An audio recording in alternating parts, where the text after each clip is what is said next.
That's one. Hello, everyone. Thank you for watching us again. This is Pirates of Drinax. I think we're episode 5.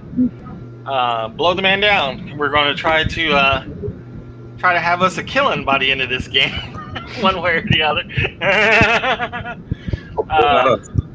Yeah, hopefully not you all. Yeah, we to catch up from our last game. It's been a bit of a break. The crew has been in hot pursuit of a group of pirates that had raided Clarke and Torpol, and they've been able to track the pirate group down to some. Wow, what is that? Does anybody hear that groaning sound? I do, yes. That computer. Yeah. Now it's quieter. It's real. Yeah, Ricky, got your microphone close to your tower or something? Yeah, but that's the noise I'm hearing isn't coming from that. Huh. Okay, it's quieter now. All right, so yeah, they had chased down the pirates to Theev, which is basically a pirate haven in the middle of the Sandalian sector, and through the help of the Vargur Corsair that they had rescued, and on I think it was Borite, and once they had gotten to Theev, they had started tracking down groups that might know the pirates. They were able to get a name, Ferric Red Thane, I think that's what it was. Ferric Red something. Yeah, I wrote it down somewhere. Ferric Red Thane. Sounds like that's right. And he was actually the person that had gotten Betty's character arrested in the first place and imprisoned. So yeah, she's got it after him, and he was working for an ex-naval guy who has basically set himself up as one of the 3 big bosses here on Theev, and he has fallen out of favor. Ferric has fallen out of favor with this ex-Navy guy named Admiral Derokin. Red Thane, Ferric Red Thane. So yeah, they are trying to track down where Ferric is, how to get a hold of him and make him answer for what he had done on Clarke and Torpol. You were able to get a pretty good contact while waiting in the food truck line in Vesh. Vesh was able to get you a line on like one of Ferric's right-hand people, Maria Silverhand, and not related to Johnny Silverhand, but also someone who is known to have like a cybernetic left hand, and it's pretty flashy about it. You guys know that she is hid out in the salvage, like, scrap heap section of Black Sand, which is basically a junkyard of old space hulks and stuff like that. It's a junkyard. A lot of people have converted them into cheap storage and hideouts and stuff like that. Cheap places to get away. So they know that she is holed up there, and she's actually trying to negotiate with the other bosses in Black Sand to try to get a new allegiance for Ferric, so that he can get away from Admiral Derokin's wrath. You know, Admiral Derokin's really pissed at him. Do we know why he's really pissed off at him? You know what? I may have imagined that we've had that conversation, and I think we actually have. But you don't. I don't. You know. The rumor is that he's done something. He screwed up something, and I keep wanting to think that we've had that conversation, but again, it could be just my imagination. playing that out in my head. If you can't remember or nobody can remember, all I'm going to say is that he's the word on the street is he screwed up something big. I think I know what it is. I'll just put it in the chat. Okay. 1 second.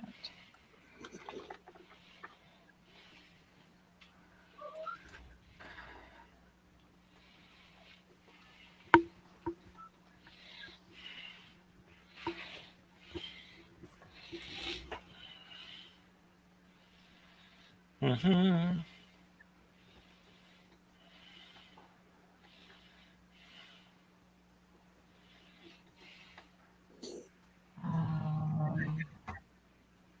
I think it was something about that. Yeah, at least that's the story that's going around. Yeah. Yeah, because it was supposed to be a snatch and grab. Mm-hmm. And one that went wrong, right? Yeah. There was this was back on Torpol, I believe it was, right? Where you attacked that scout ship. I've got it on Torpol, and it was supposed to be a snatch and grab, and on the way out of the system, they got greedy. Yeah. That seems like that could be it. That sounds click clocks with what you've heard. The scuttlebutt. I mean, they're supposed to take prizes when they can, opportunities and stuff when they can. But he got spanked. Well, actually, not he specifically, but his group, specifically the Vargar Corsair that's with you right now, got spanked by trying to get that target of an opportunity that just kind of showed up and didn't realize that the scout vessel was way overarmed than they thought, and just got spanked. So that sounds right. But anyway, you kind of got like a location in the salvage yards where you might be able to find this Maria Silverhand person. You know that she is basically hiding out with her group while she's waiting for an audience with the big three. There's three big players on in Black Sand that are like the pirate kings, so to speak. They're the three wise men as far as laying down the law and how things work. Here in Black Sand and Theev and then piracy in general here in the area. She's out there. There's like an abandoned hulk of I want to say like a far trader that's out there that she's been known to use before and is probably out there again. Find out all that fun information from Vesh before that was the Icarus, right? Yeah, exactly. Right. You are taking good notes. Good job. Woo! And tell the drift why I'm playing this is like you were always in the back. Captain. Yeah, she is the captain. You were always in the background, kind of doing your thing. So like you were doing your research and stuff like that. I consider this very cinematic. Like not all the players are available at all the time in every scene, so you were there, just kind of in the background. So you haven't really went away or off ship or anything. It's just I was trying to follow a hot link. That's connection. What kind of connection? Trying to get in contact with one of my contacts. Okay. I'm trying to follow up with that person in particular, but I don't know if you got my message while I was doing my research. I don't know if I haven't seen it. I haven't seen it in chat anyway. Oh no.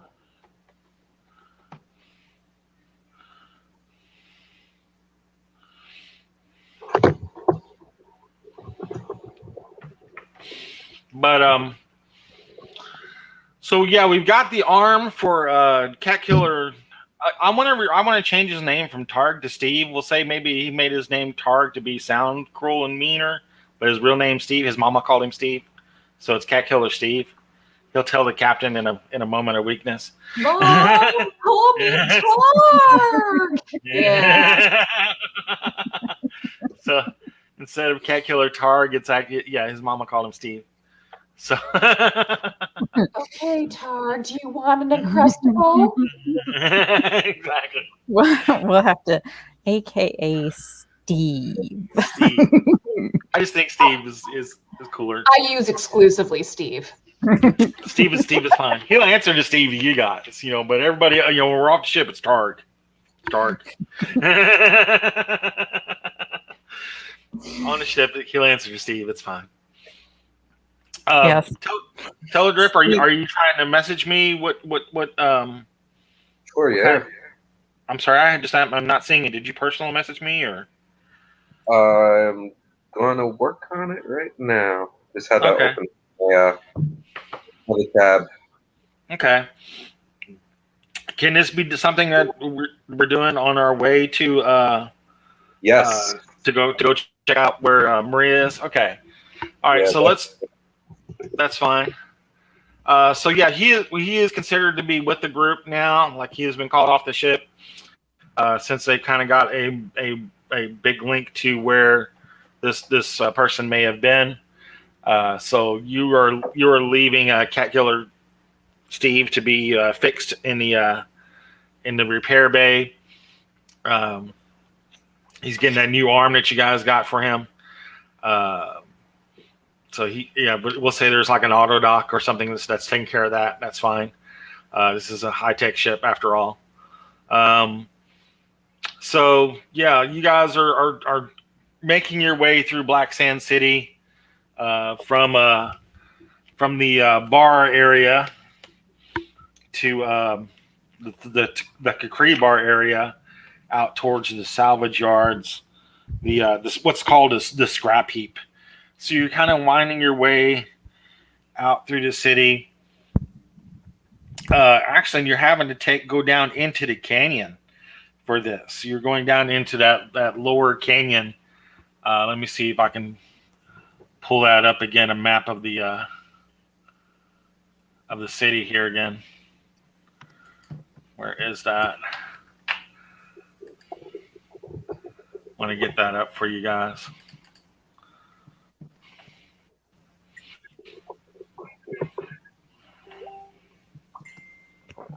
Okay, here we go.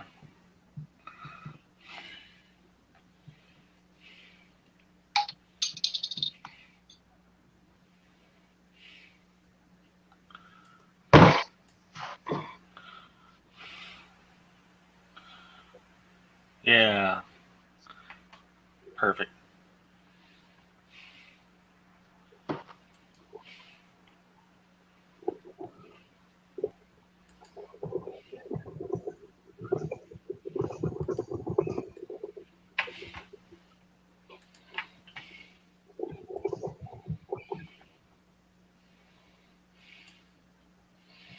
So yeah, there is Black Sand City again for you guys.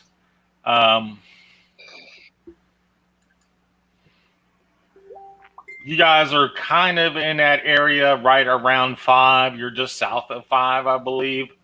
Area 5, which is actually that's cut off for you. I'm sorry. That is the Ross Pavilion. So you're having to go down south on the map anyway, down into the actual canyon, and you'll be winding through the whole under part of the canyon there, and then going off to the east there, where number 8 is. Number 8 is the actual scrap heap, and it's largely just a big giant scrap yard of ship hulks and stuff like that.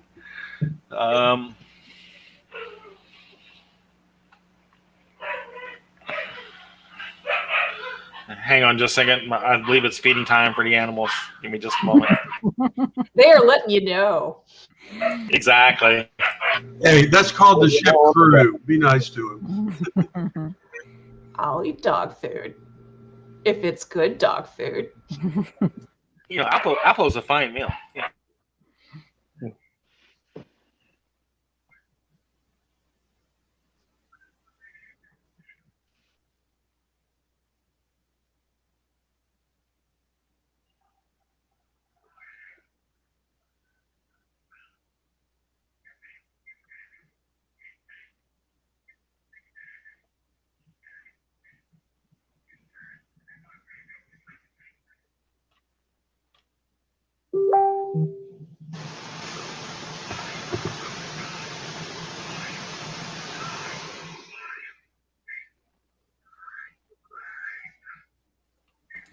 Okay, I think we got it back under control now.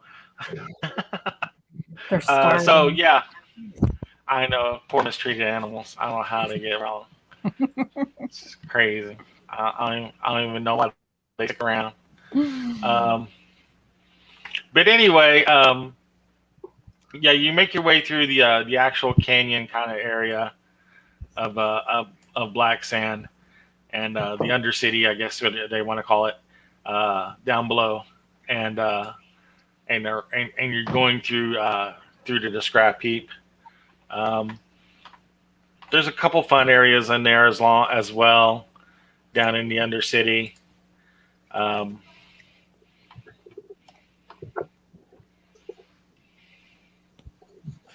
And I'll just remind everybody who wasn't here last time, but anywhere that has a red flag posted outside, they are under the Black Sand City Lords of the City control.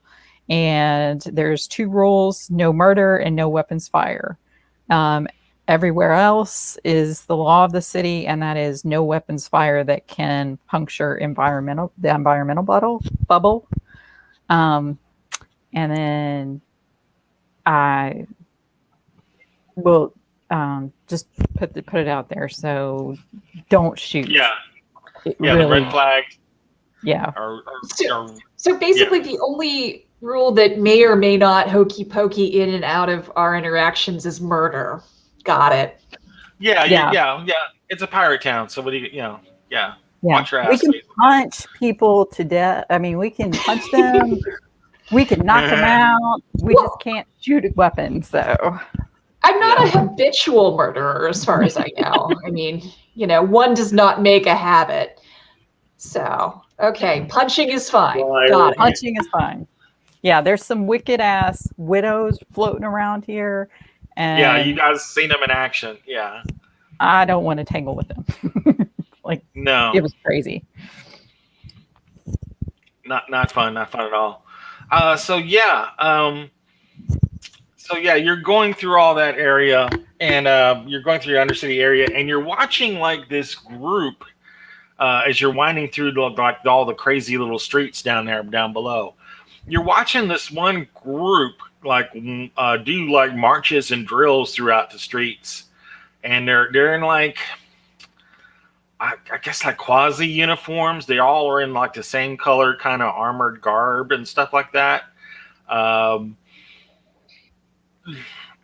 they're marching through the streets in like columns and files and like a military sort of precision. And there's guys snapping out orders and stuff like that. So you're seeing that and you're like, what the heck is going on there? That kind of thing. They basically walk as they're marching down the street. It's like everybody gets the hell out of the way. They don't want to get knocked over by these guys, and they're all armed. They're all carrying like assault rifles and stuff like that. I mean, they're no joke. They got serious armor on, and serious weaponry. And you're like, well, that's not the Black Sand Widows, but I'm not sure. It's kind of they're like military precision kind of guys, but you're like, that's not Imperial Army. Maybe it's the local militia or whatever it is through here. And they just seem to be patrolling, like they're not coming from a certain direction or anything. Yeah, they're basically patrolling and drilling. You see them walking, running around. Not running, but marching around. They got each of them has like a certain badge, like a military campaign sort of badge on their armor. But again, they don't have like the Imperial Starburst. They're not Imperial Army or anything like that. Could be a mercenary company or something like that. You're not sure. If you had to guess, that's probably what's going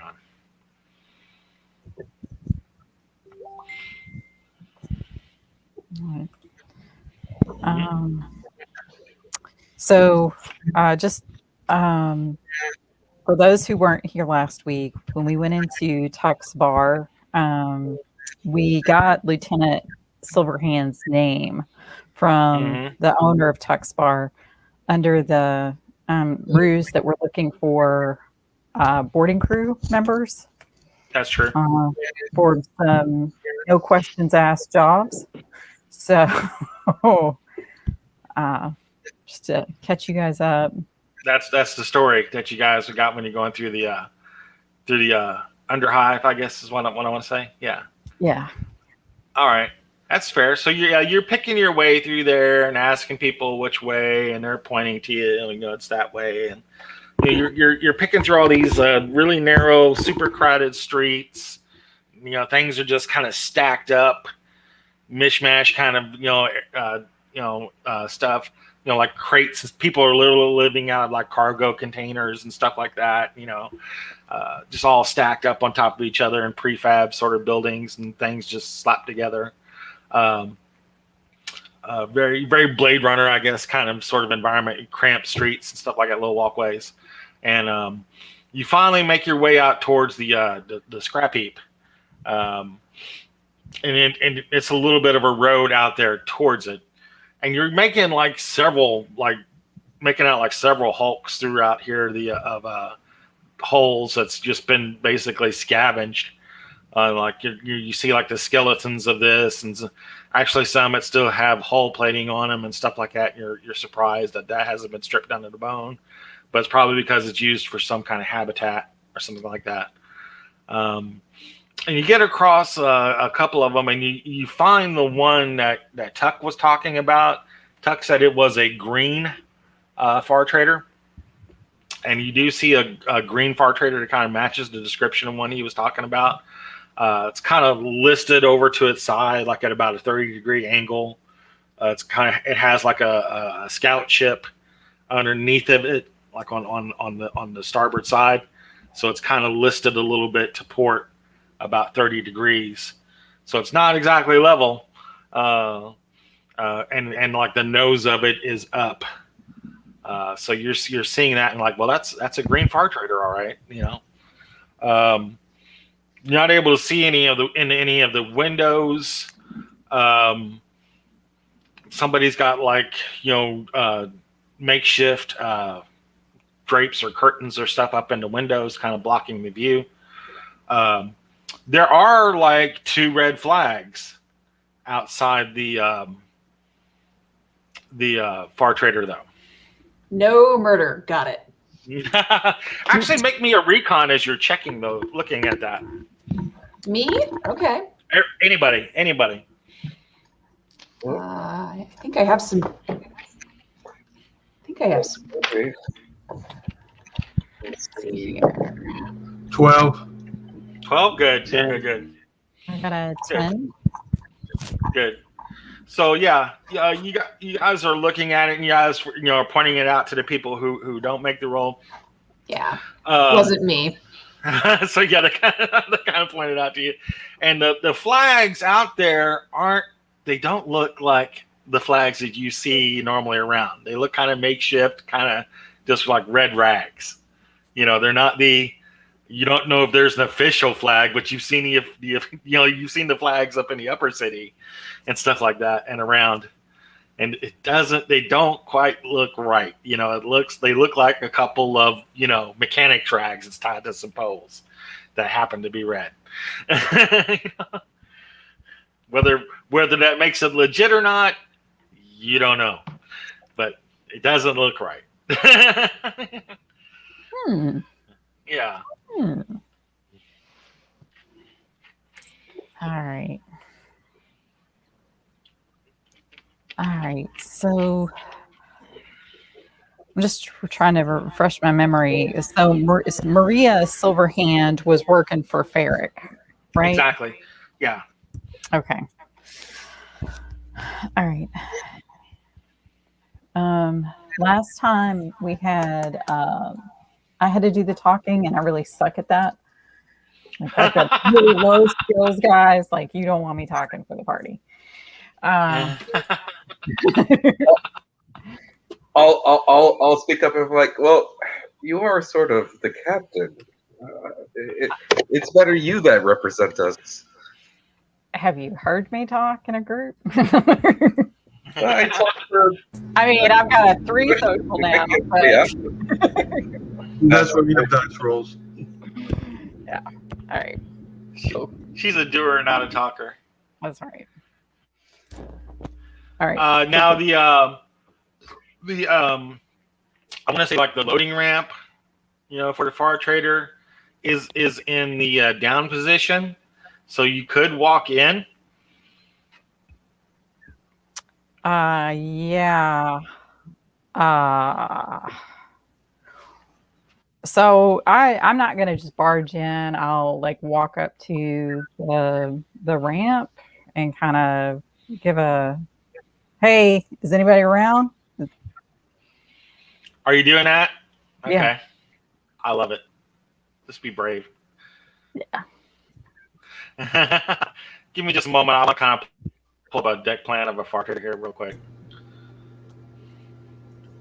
Yeah, permission to come aboard.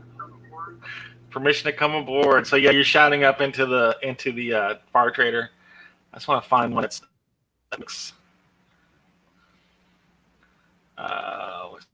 which one's the upper deck, which one's the lower deck. Come on, I should have had this out already. I'm sorry.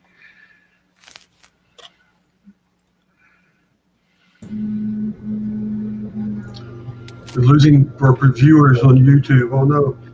I know it. All right, so let's just throw this on for one of a better one. I should have thought to have this out already. It's not a very big picture, unfortunately, but it's going to have to do. So this kind of gives you the layout of the far trader, and yeah, there's a front cargo ramp that's basically between the two forward sections there. The square there in the middle there, that is the forward cargo ramp. That's basically how you walk into the ship, between the forks there. And then to the left, or the port side of the ship would be like the captain's staterooms and the other staterooms and stuff like that. And then on the starboard side of the fork is the bridge of the ship and stuff like that. So yeah, you kind of walk up the forward ramp. Are you like walking up into the cargo bay? What are we doing? I'm gonna wait. I'm not gonna go on the ship until I'm gonna wait and listen for a response, or at least sounds of, I don't know, guns cocking, people walking, any sign. Let's make some awesome recon rolls while we're at the base of the cargo ramp. Oh, I could have, and then you said awesome, so now it's gonna suck. Which means I'm going to need at least a 12. You want just everybody or just her? Anybody who's down at the base of the cargo ramp, which I'm sure is just about everyone. That's a 8. 8 is not going to cut it. 12. 12 is what I'm looking for, which I think you kind of have some additional work on it. So yeah, you're hearing those that made like the 12 above.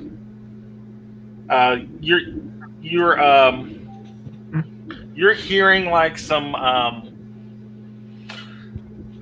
like some whispering, up above, and like get ready, that kind of a deal. But Captain? it's just high enough that you can hear it. Captain, we're not alone. Oh, all right. So I'll loosen up and kind of step to the side. And I'm going to go up the side, like not in the middle of the ramp, but to one side.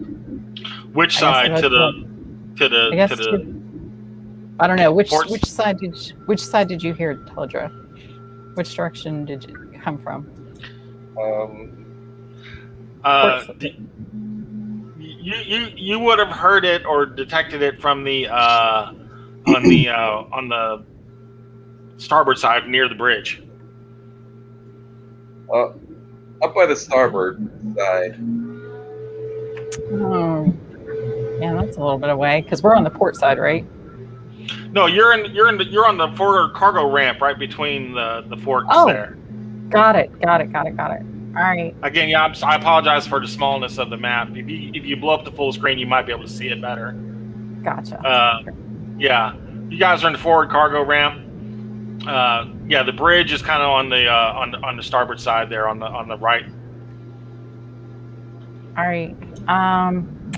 So I will get out my rifle, but I'm not firing it. Like, I don't even, this is a stupid question, but is there something considered like a safety mechanism on these things? Like I want to use it as a bat, not a gun. You know what I'm saying? Yeah, absolutely. There's safeties. Yeah. All right. Yeah. So I am going to get that out, and I'm going to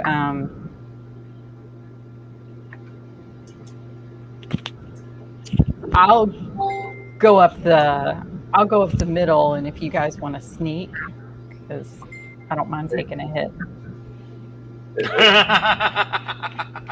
So you're taking point, Captain? Is that what we're hearing? Yeah, I'll take point. Sorry, I'm back.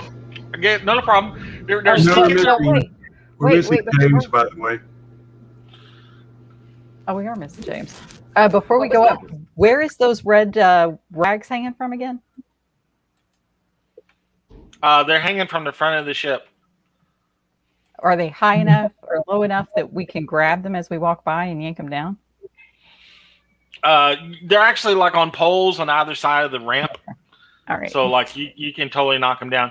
Sorry, James, I didn't see you there. I had it on full screen. Are you back with us?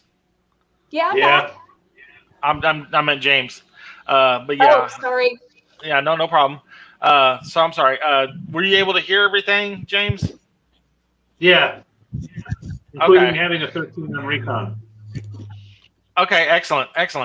So yeah, you heard the voices on the starboard side towards the bridge, like barely whispering. There's a group of people, like get ready, get set. These guys obviously aren't trained to be able to do like the sign language kind of talk. So yeah, they're you're wherever it is, you're definitely hearing like people setting up for an ambush. I tap Hashna and I motion with my hands for them. So yeah, Teledrift with his keen ears determines that there's about 4 of them somewhere in the bridge area. All right, so I'm just going to kind of like with my hand lowered, I'm going to flash a 4 and swish it in the direction that it's coming. So hopefully the guys behind me are paying attention. Okay. So basically, how you would get into there is you would have to go up the forward cargo ramp into the cargo hold, and then there's that door just to the right, or your left as you're coming in.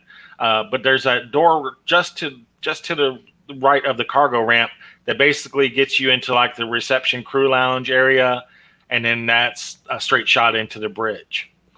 Or you could take the other door that's further to the right and still get into the reception crew lounge and into the bridge. There's basically 2 entry points if you look at the map on the starboard side, the right side, two doors that can get you into that reception crew lounge area, and then a straight shot into the bridge. How are we doing it? How we want to do this? The doors are closed, by the way, as you're getting up on the ramp.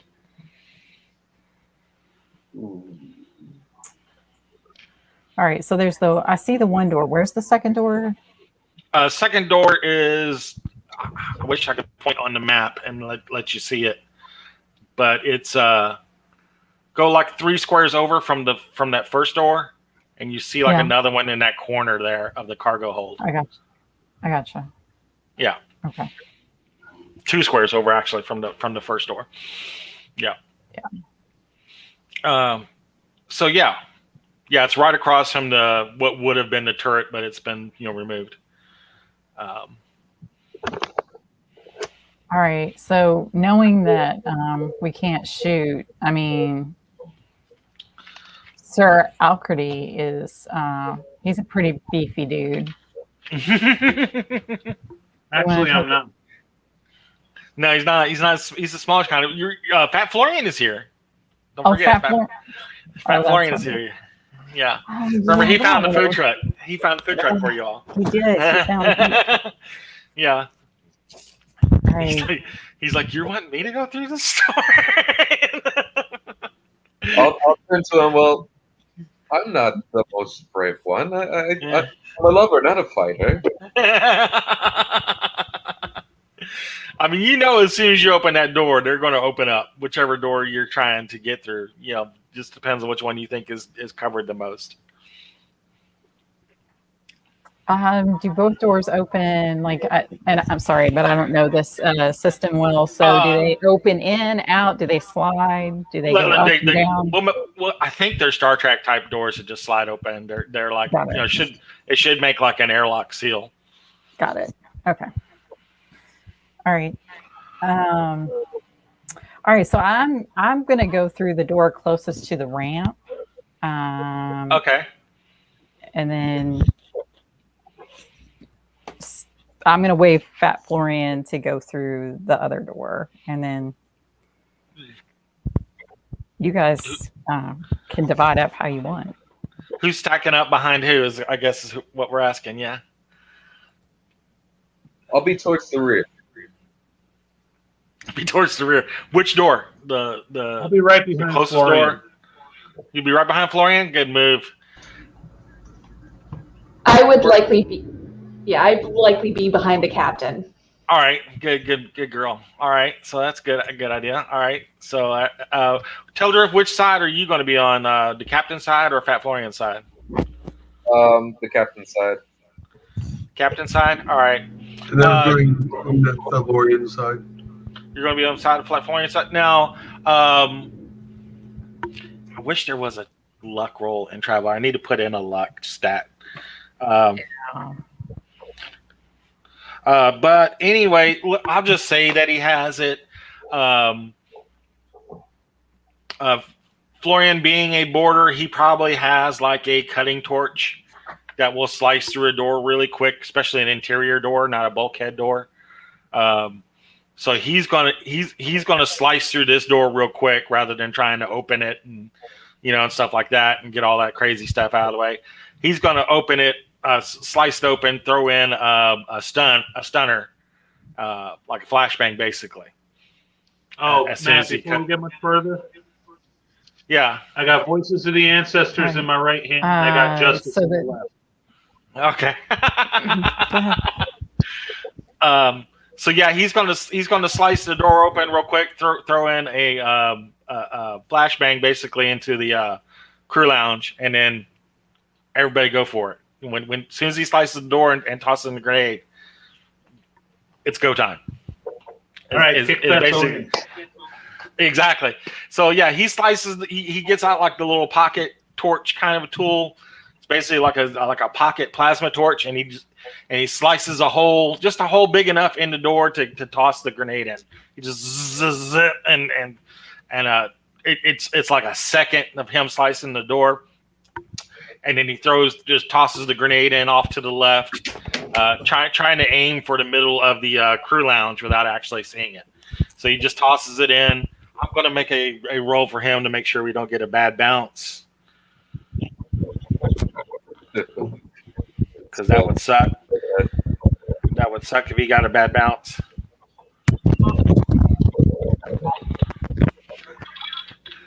Right. So on my door, I'll just use my electronic skill to unlock it. Okay. So yeah, it's actually because the thing is unpowered. You basically because the thing is unpowered. You basically have to hit like an emergency valve on the door to kind of get it to slide out of the way. It's basically you just crank down a lever, and it releases the hydraulics that's holding the door closed. So it'll just pop open. So yeah, as soon as he tosses that grenade, you're popping the door open going in, right? Mm-hmm. Is that what we're doing? All right. Yeah. So he tosses the grenade, you open the door, and it was super bad bounce. Like he bounced it right off the stove, and it landed like right in front of your door. As soon as you opened the door. Landed like bounced right in front of Betty's door. Awesome. Way to go, Florian. I'm going to call you Clumsy Florian from now on. Clumsy Florian. He says a bad bounce. What am I going to do? I didn't know the stove was there. Butterfinger Florian. There we go. Butterfinger Florian. Oh. Yeah. I rolled our eyes at all? I rolled 2 1s. Oh no! On his 6s, I rolled snake eyes. Hey, awesome. Matt, are we shielding our eyes from the flashbang that just went off? Yeah, you're seeing. Well, that's the thing. Like it goes off just as you're opening the door. So I'm really going to need you guys to both make like con checks. Yes, not con, but endurance. Everyone, or just the ones on that side? The ones on that side. So, Ashma, Teldrift, and who else? I think, Ev and Hashna and Teldrift, yeah. Yes? Oh, never mind. Sorry. Yeah, you were right behind the captain. Yes. I got an 11. I rolled an 11. 11, okay. Being in the back, that's probably not too bad. So, yeah, we're making endurance rolls, just straight endurance. Roll 2d6, add your endurance bonus if you have any.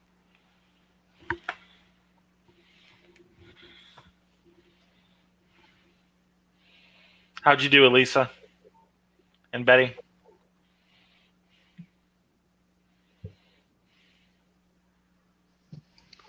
You're muted, Betty. Okay. 13. Say again, Betty? 13. Oh, nice. So, yeah, you guys see the grenade, like, bounce right in front of the door, and all of you just, like, clear out of the doorway. 13. Yeah. Nice. So, yeah, you guys clear out of the doorway just as you see it bounce towards the doorway. Get that split second, and like Betty's like, cover, and you guys move to the other sides of the door, and boom, right in front of that door. So it kind of didn't work in the way you wanted to, but as soon as that opens up, as soon as that grenade goes off, like Florian's going in. He's thrown the door to the side through the hole that he's carved. He just shoves it to the side. That was his plan all along. Yeah. I'm gonna be captain. Anybody can be captain. Apparently, I'm gonna be captain. But he runs into the room because that's bad bounce or not, you got to go in. He runs into the room. As soon as he runs in, like the whole room, that whole far wall is just getting riddled with like machine gun fire. Let me make my roll for my guys that are firing. Fortunately, Florian is able to hit the deck as soon as the fire starts going through. Did we lose somebody? I think we lost Betty again. So as soon as the fire goes, the gunfire goes off, and it's like a just saying. Device, okay. Well, we're trying to add her to the stream. There we go. So yeah, no problem. The as soon as the weapons fire, and it's like machine gun fire. I mean, it's not like assault gun fire. We're talking like heavy machine gun fire, like like the Traveler version of an M60.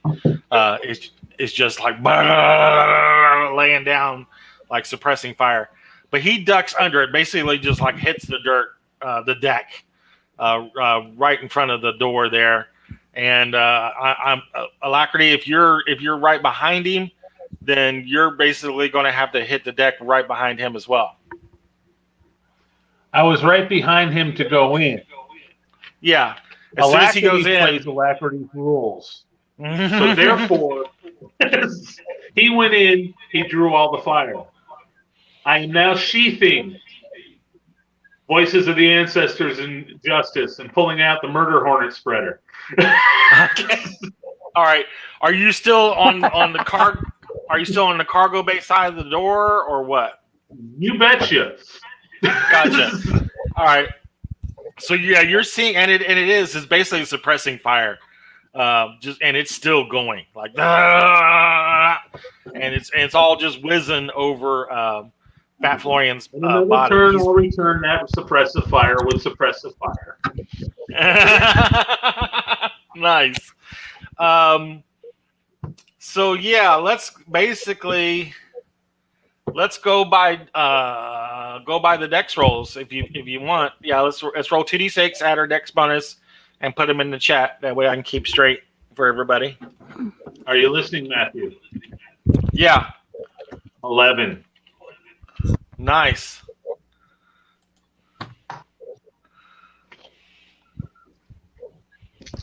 7, 9 for Rick and Elisa. All right. And basically, I'm going to have like 8 for Hashna. Okay. I'm going to let Hashna, Elisa, and Theev go last, no matter what.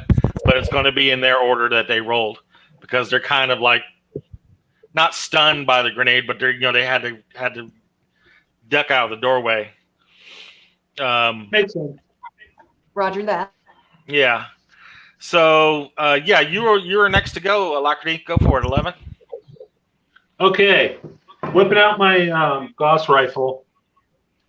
Okay. I asked Fatso, where's it coming from? And he's motioning like straight ahead, like from the bridge. All right, so straight ahead, no problem. I stick the assault rifle through the door with the barrel headed towards the bridge. I pull trigger, full auto. Okay. Give me a nice. So yeah, add your yeah, and I haven't been I've been doing this on the side, not explaining it to you guys. But yeah, the effect that you succeed by also adds to the damage of the weapon. So when you roll really well, even though your damage roll may not be that great, it still could be good because of your effect. So I have rolled an 11. Nice. You needed an 8, so that's pardon me, 3 effect. Also add on the armor rating of the weapon and the auto rating of the weapon, and do the roll. All right, the auto rating of the weapon is 3. 3. So 6 plus whatever you're rolling. Holy Jesus. Okay, that's 18, 21, 26 points. Oh, wow. So you're hearing like a couple people, because you're going full auto as well. You're going down a narrow corridor. You're hearing like a couple people shout out and scream out. You're not seeing it because you're basically like doing this through the door kind of deal, which is smart. But yeah, you're firing basically up into that little hallway, right before it gets to the bridge. You're angling it there from that corner. And you're hearing some people sing out. You definitely hit somebody or some people. So yeah, that's good on your end. Rick, where were you? Were you over on that side behind Fat Florian as well? Yes, I was. Okay, what are you doing, my man? Going in after him. All right, are you going in after him? Okay, well, you kind of have to go through Sir Alacrity to do that. Well, then I can't go in. Okay, so I'm waiting. Gotcha. Yeah, he's standing in the door, basically with the gun to the side, shooting around the corner. Okay. I'm looking around because you could go the door at the far end of the room. So I'm looking to see if anybody's coming from that direction or anything. Oh, that's good. Yeah, you can like watch from the other side. Yeah, he's like or you can go low and kind of peek around his legs or something. Yeah, you can do that. So you're keeping like a watch at that hatch that's going down into the starboard cargo. Gotcha. All right. So that's a good idea. That's an extremely good idea. So that's taking care of the people on that side of the hatch. So yeah, back to your all side. Looks like Elisa is first to go. Roger that. I'm by the captain's side. I will pull out my pistol and basically try to make sure that anything that comes near Captain gets shot. Okay, so you're not looking for a target. You're waiting for somebody to pop their head out. Basically. Correct. Gotcha. That's fine. You're in Overwatch. Well, basically, you're holding. Yes. Okay. All right. That's fair. Who's next? Looks like it's Betty. I have an 8. Yeah. All right. So where's the fire coming from when I'm looking at the map?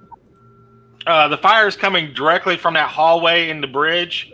Looks like it's coming from the bridge there at the top and shooting down that hallway, basically covering that whole reception crew lounge area. Okay. So I'm going to glance over at Butterfinger's Florian over there. Does he have any more smoke grenades or anything hanging off his belt? Yeah. He's got a couple more flashbangs. All right. So no smoke, but flashbangs for sure. Yeah. All right.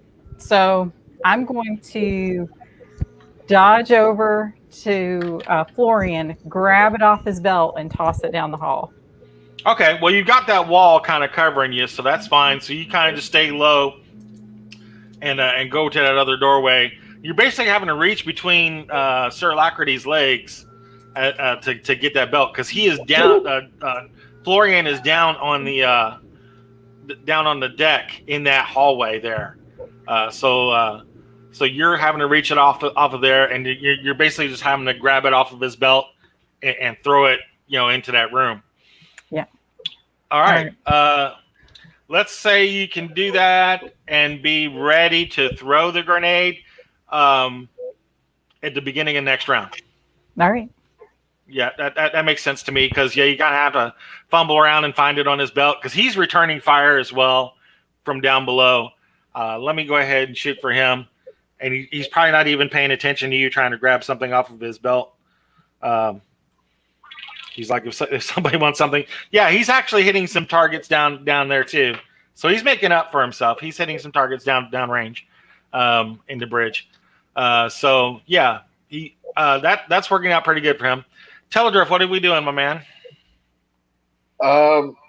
Seeing everybody else in actions made me quite nervous of the situation. And exactly.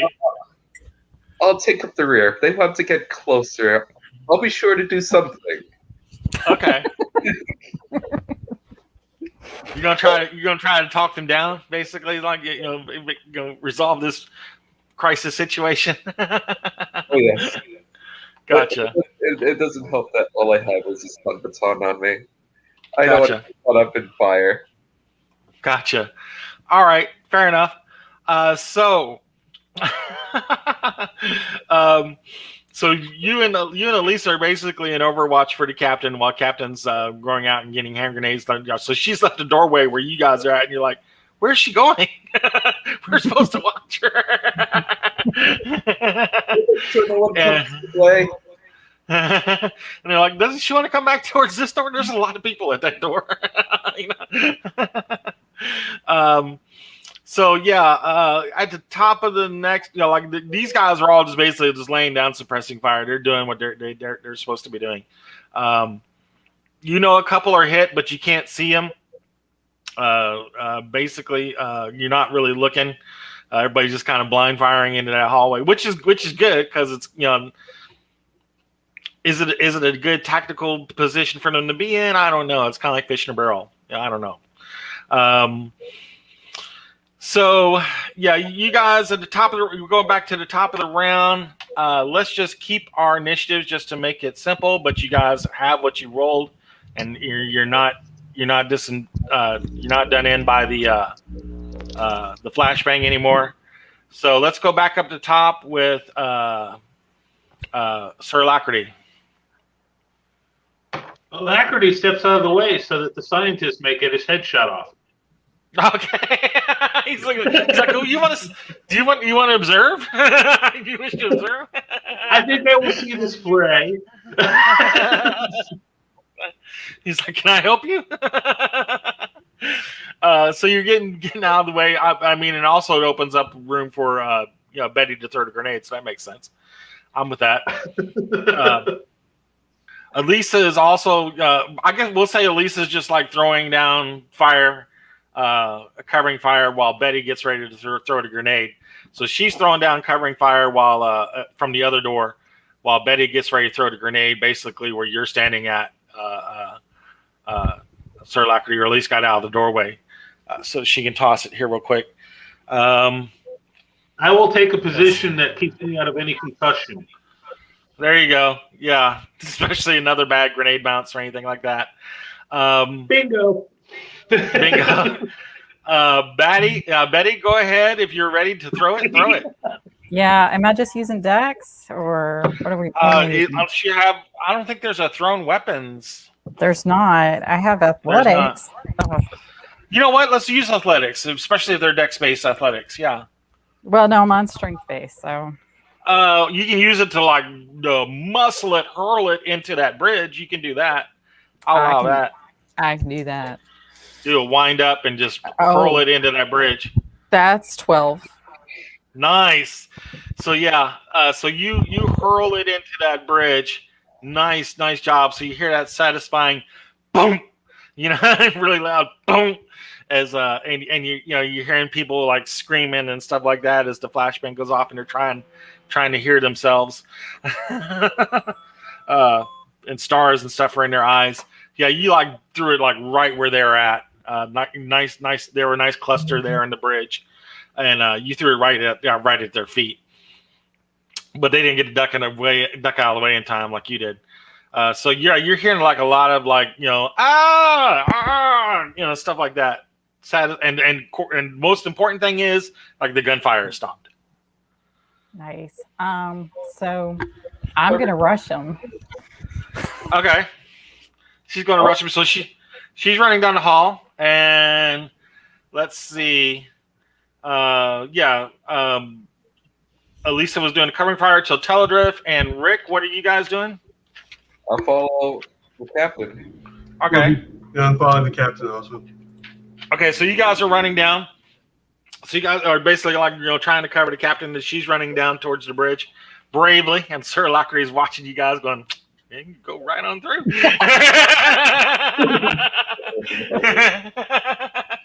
He's like, I'll watch you guys from the other door. Yeah. And so you're running down through the hallway. You've only got a couple seconds while they are trying to get their bearings again. So you basically kind of have to move in quick. So they're down. They got like their heads to the sides. You guys are bringing up your weapons. And it's at the top of the round again. I'm getting ready to call for shots for you guys. If you guys want to just go ahead and gun them down, that is entirely your deal. But as you guys are bringing up your guns, like through the bridge behind them, you see like the big glass. Well, you don't see the glass because they had the drapes up again. Those big curtains up in front. So they're in front of like some makeshift like curtains across the bridge there. But through that bridge, like the Duraglass or whatever it is, just shatters, and like 4 of those black sand widows come pouring in through the curtain. behind the guys that were shooting at you all. All right, I'm not gonna have my weapon up. so you basically go like this. Go like, Yeah. All right, do like that. So yeah, and this happens like super fast. Like they're not asking, they're just doing, and they're basically getting down the two of them are knocking down the other. There was only two left. And it looks like it's the Maria. It's one girl, which you assume to be Maria Silverhand because she has a cybernetic left arm, and one other like lackey kind of a guy, thug. The other two was pretty much nailed down by Sir Lacrity's fire. Good job between Sir Lacrity and Fat Florian was able to knock down the other two pretty quick order. Two of them are basically knocking down Maria and the thug, and the other two are bringing up like weapons, like bullpup little rifles out of their cloaks, and they're bringing it up on you guys. And they're like, "Get down now." I'll get down. Okay. My gun's on safety, so like I'm good. Like everybody put their weapons down. I'm innocent. I got earbuds in, and I'm getting down. Nice. So yeah, the widows are taking stock of the situation really quickly, and basically they're looking at you guys and looking at them, and they're wanting to hear what you've got to say, Betty. Yeah. So I was provided Captain Maria Silverhand's name as a contact to get in touch with to hire some boarding crew. And we hollered when we got down. We saw the ramp down.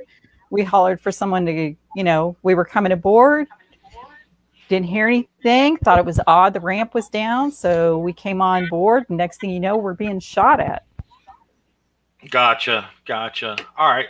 Well, Maria's in trouble with some of the bosses in the upper city, and she won't be working for you, unfortunately, or apparently anybody else in the near future, or ever.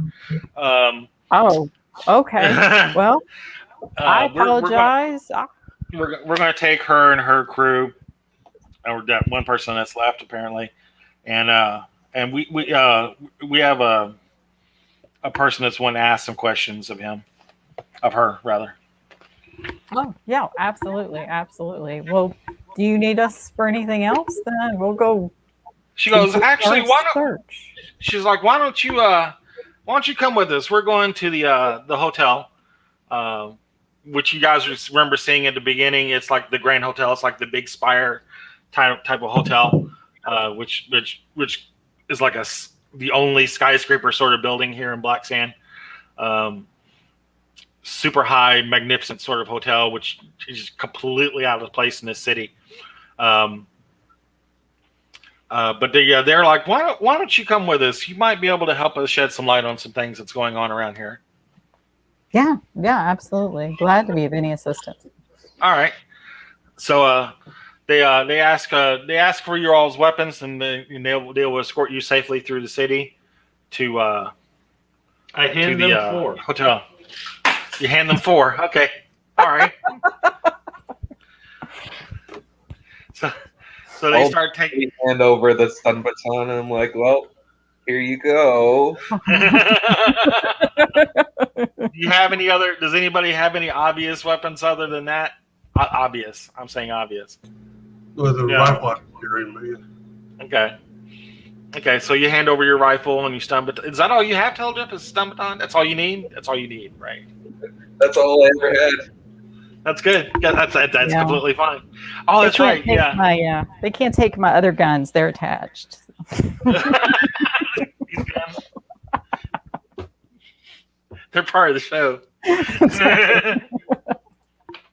Nice.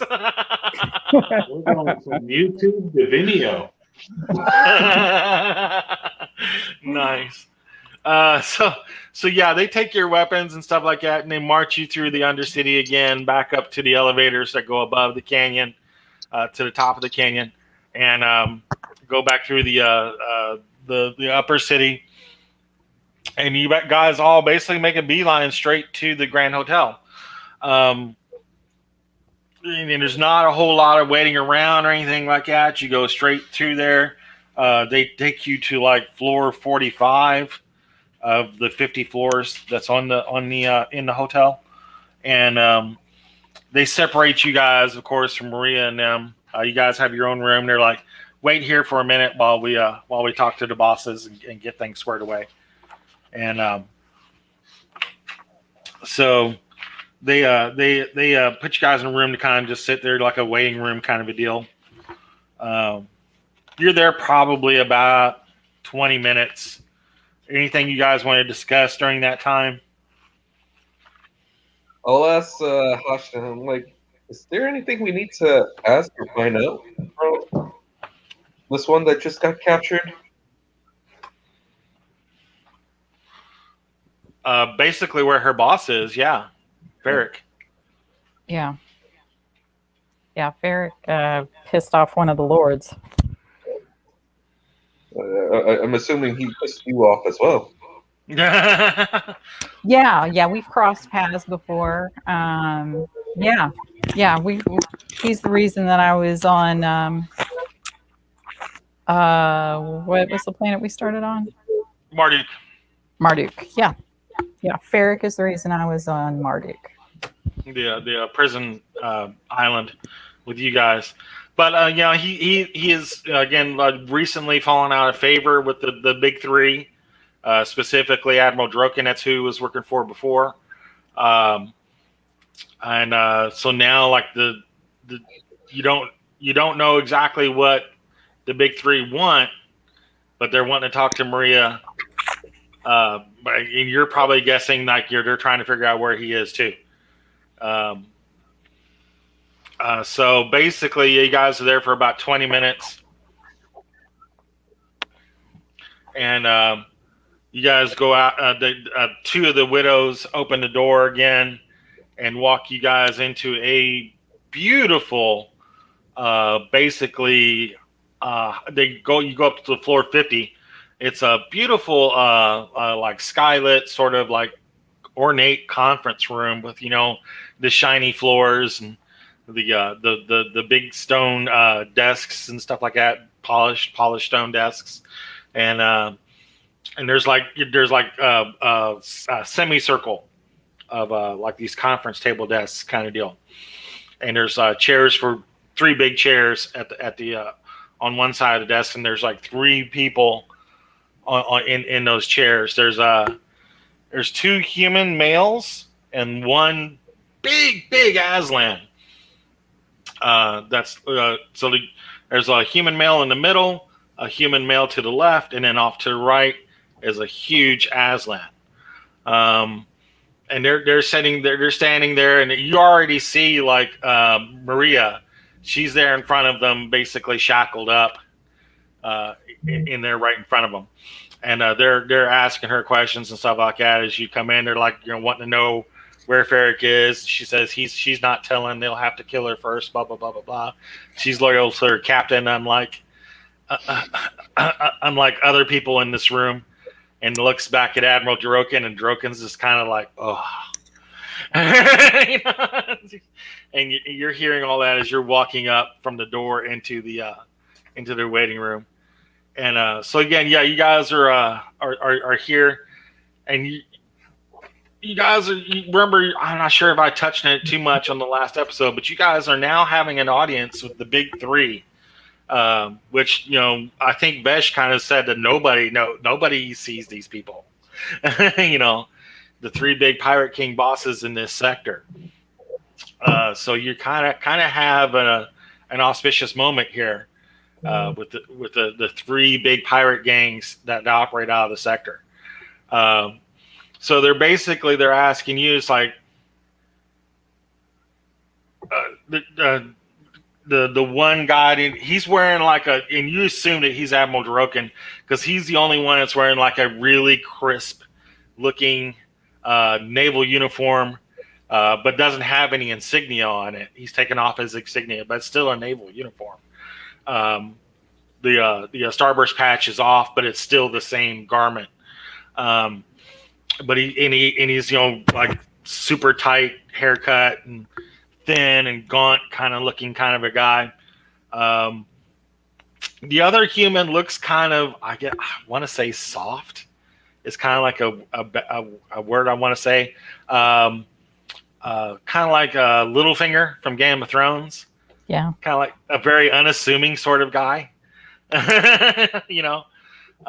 Doesn't look like he's no great shakes. And meanwhile, the Aslan is like two of you guys. He's like gigantically huge. He's probably right at 7 feet tall, every bit of 400 pounds, all muscle. Just. Meanwhile, I'm staring at the Aslan in awe. I've seen other Aslans, but not. Yeah. And he has one. He has like one tooth that's an underbite sort of tooth, and it's metal. It's a metal like fang, that's poking up from his lower jaw onto his lip. The Aslan sort of lip there, and so it's very cartoony kind of looking kind of a thing. But yeah, he's a fearsome dude indeed. Got like scars and stuff all over his body and underneath the fur, and just generally a big dude. But the guy you assume to be Admiral Droken, he introduces himself, and he says, to my to my left is Peter. Peter Valus. And the guy looks like Littlefinger, nods towards you, and he says, down on the end there is a Hroll Irontooth, Hroal. I'll spell that in the chat. Okay. He says, we understand that you have business here with Maria. Well, no, not really. I was looking for her, but we found her. I mean, you found her. I'm assuming you're looking for her for something. I mean, she's here. What did you want her for? She was recommended as someone to come to looking for a boarding crew. I was given her name at Tuck's Bar. Make me there is a deception, right? No, Yes. That's exactly what. Well, yeah, actually, it is. Yeah, but I'm not really lying because that's what I told Tuck, and that's what he told That me. just makes it You're easier really- to see. So roll your deception, and of course, if you don't have a 0 in it, that means you're -3, which I don't think you have. I've got a 0 in it. Okay, thank God. Yeah, thank God, it's right because all I rolled Can was I help her by nodding sagely? I do have deception. Yeah, go for it. See if that'll help. 8, 10. 10. Okay. How'd you do, Betty? I got a 9. You got a 9. All right. So he's looking. Of course, his eyebrow raised up and like, I don't believe you, kind of a thing. He's like, I find it odd that you're looking for this particular person who's fallen out of favor with us here recently. There's literally hundreds of other pirates that could be doing the job for you, and you specifically sought out this person. No, I specifically sought out this person because this person was recommended to me at Tuck's Bar. Now, if Tuck had given me somebody else to go look for, I would have gladly gone and looked for him. But this is who Tuck told me to go look for. So you don't have any other business with him, this person, With Maria. Lieutenant Silverhand? No, Yeah. I've never met her before. Well, Okay. before I walked on her ship. And she looks at Maria, and he looks at Maria, and it's like, I don't know who she is. I don't know. I got nothing. He goes, this is very strange. So you, why are you looking for hands? What are you doing? What's your angle? What's your job? I've been hired to do a job that I'm not at liberty to say without talking to my employer, but I need a few extra hands of boarding crew. And this is the place to go to look for hired hands. Well, yeah, that's true. But if you're involved with certain activities that, and Peter kind of raises his hand at that point. He says, Admiral Droken, if you don't mind, I'll take it from here. he goes, can I get your name again? Yeah. My name is, I think I used my real name. Yeah, my name is Hashna. Ah, Captain Hashna. And he says, he assumes you're the captain because you're speaking. He says, Captain Hashna, the thing is, here on Theev, we operate everything that's happening in the city and thus throughout the sector. So if you're looking to do and get engaged in some sort of enterprise that might interfere or coincide with certain aspects of our operations, we need to know so that you may or may not be attacked or apprised against by our group. You know, that's kind of just the way things operate around here. Hey, Matt, is Drinax in this sector? Yes. It is. Yeah, the whole Sindalian sector. Yeah. Okay. All right. Yeah. I don't have any beef with you, I understand.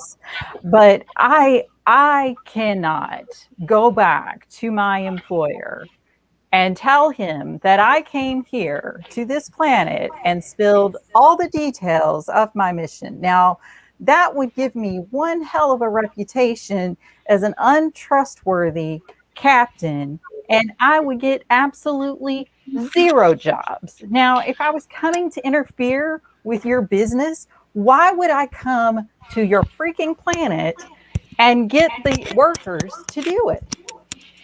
And he says, I see where you're coming from, and he's doing a little bit of back and forth with you. He says, I understand you wanting to be loyal to your employer, and that's very admirable. The problem is, Captain Hashna, is the very fact that you are here and looking to hire crew from our planet has us involved. We're everyone on this planet owes allegiance to us, and operations that we do. So if you're hiring out people that owe allegiance to us, then you're affecting our business. So we work in all sorts of discrete circles. So if there's something that we might be able to assist you with, or somehow something we can do to kind of help you understand any sort of misconceptions that might be going on, you can keep we can keep things between us here in order to help you, and also not divulge any information from your employer. We have certain business with Maria, actually with her employer Ferric, and I need you to make me a deception roll to not get visibly pissed when I say Ferric. I was going to say, because I didn't say I didn't know Ferric. Oh, that's a 6. That's a 6. Yeah, that's not good. Yeah, so he notices like you stiffen up when you say Ferric, and Did you say Ferric? Yeah. Yes. Her employer, her boss is Captain Ferric. Do you know him? Oh, unfortunately, I do know him. Is he here? Can I speak with him now? Well, that's actually the information we're looking to get. See, I told you, our businesses sort of coincide. And he's very, I don't know. very Does it involve him being dead? Does that coincide? Admiral Droken goes, and Admiral Droken raises up his finger at that moment and goes, actually, it sort of does. Goes, well, then maybe we can get along. And so Peter's like, see, I knew we could come to a mutual accommodation in this aspect. Gentlemen. How do you all feel about art? About who? Maria? Artwork. Oh, art. Oh, I love art. And he moves away the view screen back behind him, and then there's all kinds of certain artworks and bas reliefs and stuff like that behind him. Yeah, absolutely. I love art. I call him a fine collector of art. Peter tells you this. Yeah. Excellent. Is any of it Drinaxian? No. You have Drinaxian? You have access to Drinaxian art? No. I'm looking. Is any of it Drinaxian? Oh, you're looking? No, it's not. Okay, excellent. Although I am crew on this ship, do have an alternate mission, which you may be able to help with. All right. I am reacquiring artwork. Perhaps. Okay. Peter gets really interested with you. Usual barter and trade. Yeah. And you got like Peter's complete intention. He's doing like the good work Smithers kind of deal. As you're talking. Now, the person, my patron, if you will, is looking for one type of art. One sort. And that's fine. He's a very focused collector. Mm-hmm. But you, sir, are a connoisseur. Mm-hmm. You have quite a few fields of love there. Mm-hmm. Mm-hmm. And as you know, art does collect, and it doesn't collect alone. You have various types. So I can get the narrow focus for my patron. And you, sir, could, if you wouldn't mind, be a patron as well of the arts. And perhaps I can acquire for you as well. That is very interesting. I'd be very intrigued to discuss this opportunity with you. But that's sort of a side avenue. It takes as lucrative as that does sound. It's not actually the task that we have at hand with us. But I will keep you in mind on this. Thank you very much. And he turns his attention back to Captain Hosh. And he goes, Peter Valus. He goes, Captain, it seems like we have a mutual wish to understand where this ferric is. Am I correct? You are correct. And we both know that Maria knows this information, and she is rather unwilling to participate in volunteering that information. That's a shame. That's a It shame. is That's a really poor decision on her part.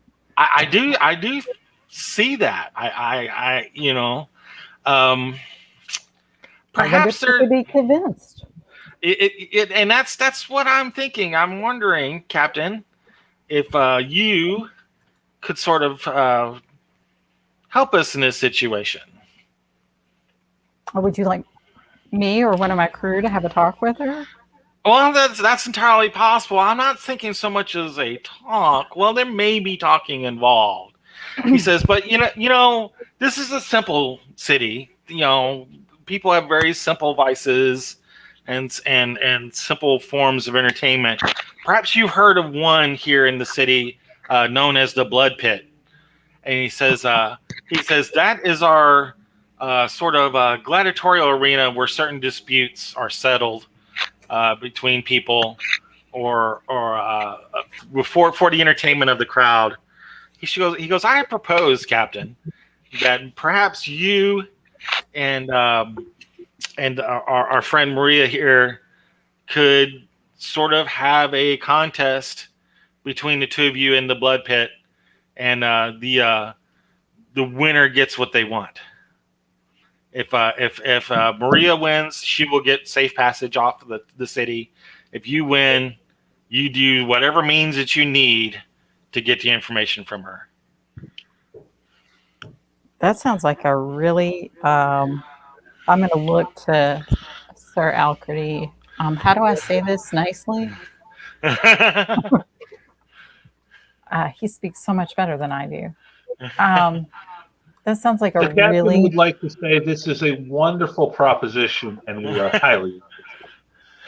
Excellent. Excellent. I'm not sure if that's what I was going to say. I thought it sounded like a pretty shitty way to get what you want out of somebody. Like, how in the hell? I I just whispered in the didn't like. captain's ear. I didn't agree to shit. I'm just keeping the talk going. I'm going to live up this social of three. Like, ask- this is a shitty idea. Like, how are you, why would you let her go? That's stupid. Captain, I think you should ask whether you could have a champion represent you in this blood pit. And I start pointing to the Aslan. Oh no, the boss couldn't get involved. No, he could not be involved in something like this. We have a certain little short female warrior aboard the ship that could fill in. Yes, Miss Bobby. Yeah. So what are your rules for engagement of that? No, wait, let's just back up again. So you said if she wins, you're going to let her go, even though the information that you need, like, that is the shittiest interrogation I've ever heard of. Well, Like, that's the rule. Me. Like, that's, That- but then that- how are that's- you getting your information? Well, we're hoping that you will win and be able to get us the information that she wants. Otherwise, we'll just have to kill her because she's not going to give us the information any other way. I can tell just by looking at her. It's going to be hours and hours of torture. And honestly, I'm tired of this sort of thing. We're hoping that you could be more creative in your methods once you've got her in your hands to be able to divulge her information. Well, I don't need a blood pit for that. I just need a room alone. That's true, but we also want to see what you're made of and see if we might be able to use your skills in the future to help us in certain aspects of our operation. This is a test for you as well as how we would like to have you with us. Matt, using my diplomate skill, I'm going to ask a question. I rolled an 11. Now, we had a question whether or not she can have a person be her challenger, act as her challenger in fighting her place. Is that appropriate under the rules of pirates? I assume that there were some based upon historical accounts that I remember reading about at one time. Yeah, I mean, that could happen. It's kind of frowned upon. Wouldn't it reflect upon the leadership of our captain in that she has crew members willing to step up for her and defend her and to support what she wants to do and henceforth supporting what your rules and regulations are? I agree 100%. And again, it is an option that she could defer to a champion to do this rather than do it herself. But it's still kind of like you're not studly enough to do your own job, kind of deal. It's not saying that she can't. It's just they would be disappointed because they see Peter can tell right off the top that she was very interested and she has a personal stake in his affairs himself. Well, are herself. you going to see her fighting skills or interrogation skills? Both. Yeah. Listen, I get where you're going with this. No, I'll be honest, I really don't. Like, you've got me stumped because you can't interrogate somebody in a ring. You're just going to beat the shit out of them. And I'm not going to get any answers because her face is going to be all swollen and it'll be weeks before she can talk. So that just doesn't make any sense, like, at all. I don't know you guys. You seem to have a big operation, but I'm just telling you, that's not effective interrogation styles here. He goes, I understand what you're talking about, but it's not. We're not saying that she has to talk right away. You can take your time and let her heal and be able to get the information from her after she was recovered from your battle. let me get this straight. So you want me to get in a ring and gladiate and beat the shit out of her. I'm not going to get any money out of it. And then I have to hang around on this planet even longer and wait until she heals up. So then I can interrogate her. So then my job that I'm already supposed to be doing is just sitting there undone. No, you misunderstand. If you win, she's yours to do with as you will. You can leave. And she is the key to Farron. Still seems like a raw deal. It is. Yeah. Like I don't even get to kick the shit out of Ferric. I just get his little Weasley like handmaiden or whatever the fuck she is. Yeah. You can get her. You can get to Ferric through her. But I mean, if you don't want her, then that's fine. I mean, I don't see any other way for you to be able to get what you want. That's why we're trying to work with you to see if we can get something mutually between us. Doesn't Sir Alacrity want to get in there? I mean, you're very good at violence, Sir Alacrity. I mean... Well, apparently they want me to fight. You specifically. Why? Good point. One, she's the captain. Two, she seemed to have a vested interest in Ferric. Oh. A vested interest is more like just a strong hatred. There's no interest. That will do. I wouldn't cry if he dropped dead. that would do. And we assume that she is whoever her employer is after this person as well. Ready? Captain, this seems like an opportune time to make other allies to potentially help us in your personal vendetta against Eric. Yeah, I guess I can do it. What are these stupid rules? There are no rules. I mean, do I kill her? Do I not? Do you have melee combat? I've got a few skills I can use. No.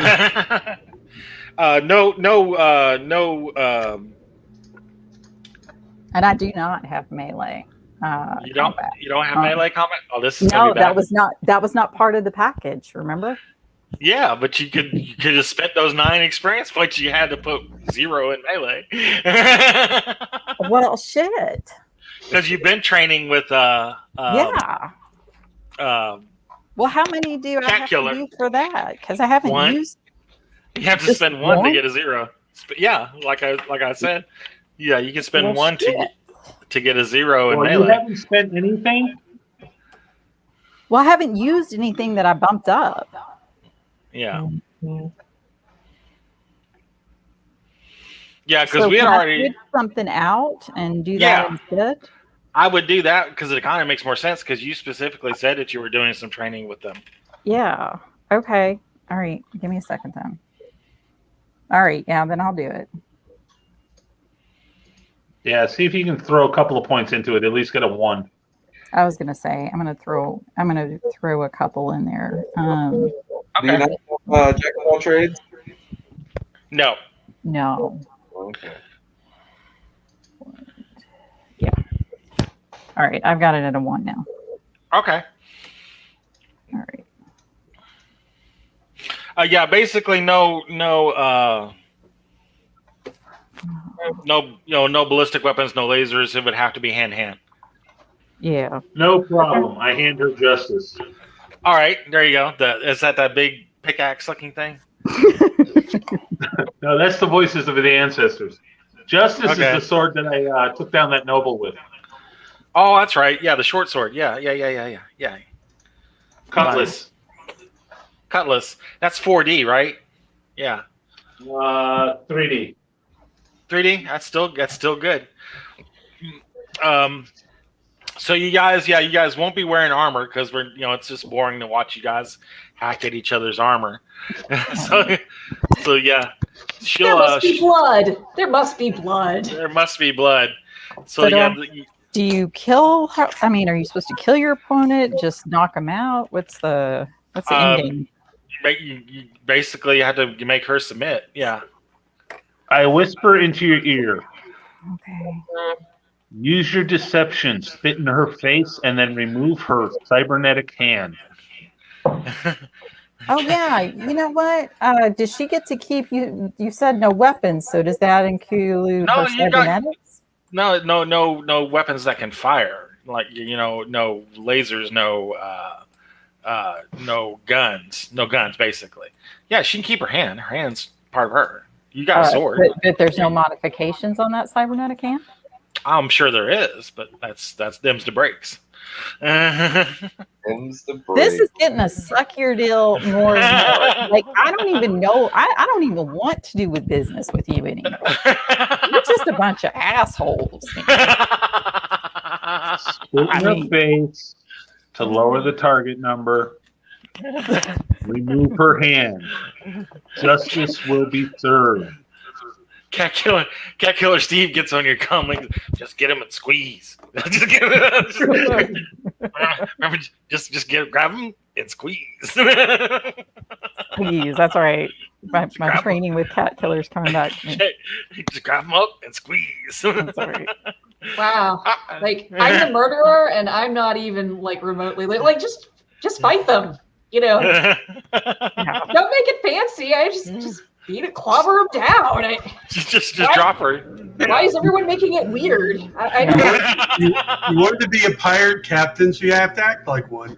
Exactly. It had to be creative violence. I just thought regular old violence would do, but I guess variety is the spice of life, or whatever. I don't know. I don't know anymore. I gave her a weapon of finesse, not a ball bat. So Fair. you got your cutlass. You're fairly certain which end to use. Which one's the dangerous end? Got it. Stick them with the pointy end. Got it. Stick them with the pointy end. So they make an announcement that there's going to be a fight down in the blood pits. Of course, everybody gets excited. Ho! Wait. You need to sweeten this deal because I'm getting a pretty raw ass deal. There better be some money coming my way. Peter's like, well, what do you mean, Captain? Did I stutter? I just said there better be some money coming my way. This is a pretty raw deal for me. Like I'm getting jack and shit. I still got to do the work of. Yeah, and then I still got to interrogate her and find Ferric and hunt his ass down. Like. It's a lot of work. You better be giving me some coinage to do this on. You're like, let's see your. Well, Captain, are y'all televising this, and is there any money being made off of this? Oh, of course, yeah. There's tickets being sold. It's a big arena sort of thing. Oh yeah. I just rolled 11 on my broker. There you go. Okay. So if she wins, what's going to be her? What's that term in boxing where you the cash prize is called what? Piece of the gate. Yeah, piece of the take. Piece of the gate. The gate. Yeah, piece of the gate. So they're kind of looking among each other. They're kind of startled. They're like really amazed at your ballsiness. They're really kind of liking you now. they're like, she's man. She's like, man, this one really is a true pirate. I'm liking this person. And so yeah, they're looking at each other and they're like throwing fingers at each other. Rolls throwing a couple fingers at Peter, and Peter's throwing a couple fingers at Admiral Drokan, and they nod amongst each other and Peter's like, how does 30% of the gate sound? I'll look at Rick's character, I'll look at Tony. With your versus none, that sounds amazing. Yeah. That's a whole lot better than what we were talking a while ago. So yeah. I'll take it. Yeah, if you're doing like quick math, I mean that's probably like I want to say close to 300 grand. Yeah, we'll take it. Which would go a long way. Messenger. Huh? Check messenger. Okay. Yeah, which will go a long way towards fixing the ship as well. That's pretty much a one of the points that would take to get the ship. All right. Cool. That'll work.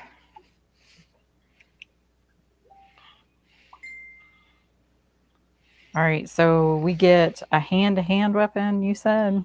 Just no ballistic weapons. Yeah, hand-to-hand weapons. All right. And somebody gave me a cutlass. Yeah, a sword. I gave you justice. Justice. Serve her well. I have to- Hey, Matt, for future research, I'm working on a gauntlet that delivers electrical shocks doing grappling for my captain in the future. There you go. Call it the grabber. All right.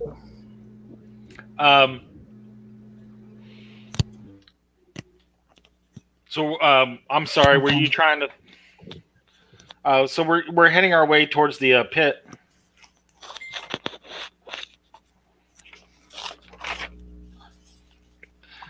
Yeah, you're being walked towards the pit, and actually, Betty, you're getting flashes on your comm from Vesh, as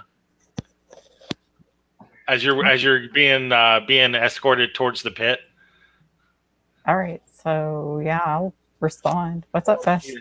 Vesh is like, it's like, man, you don't mess around, do you, Chica? Wow, you haven't even been here a day, and already you're in the pit. Yeah. Hey, I met the Lords. Vesh. You met the Lords, Chica? Oh wow, that's amazing. It is. Are you gonna put some money on me for me? I'm putting it all on you. Who's this Silverhand chick? I have no idea. I don't know. She's just some whiny little bitch that Tuck sent me to see, and then she got all shooty, and I don't know. I gotta kick her ass. It's I don't know. Well, me and Paulo, Paulo, the guy who runs the food truck, right? The shawarma truck. Paulo and I, we're putting up the shawarma truck, so we're putting up all our money towards this. We hope you win. Awesome. Thanks, Vesh. Are we hearing this? Yeah, it's on.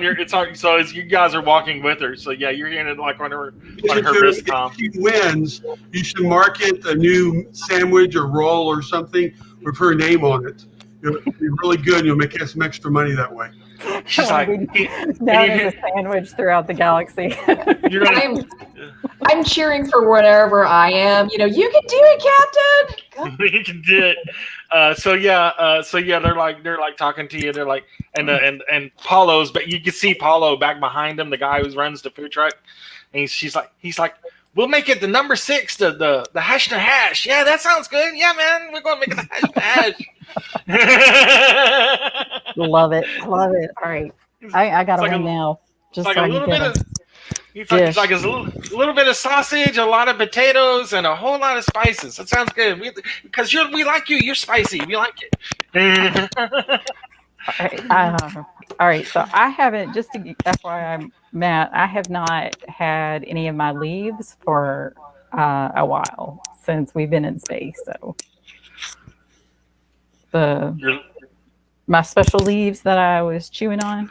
Oh yeah. They haven't. So they've been out of my system since we've been in space. Oh yeah. So yeah, you can do your thing.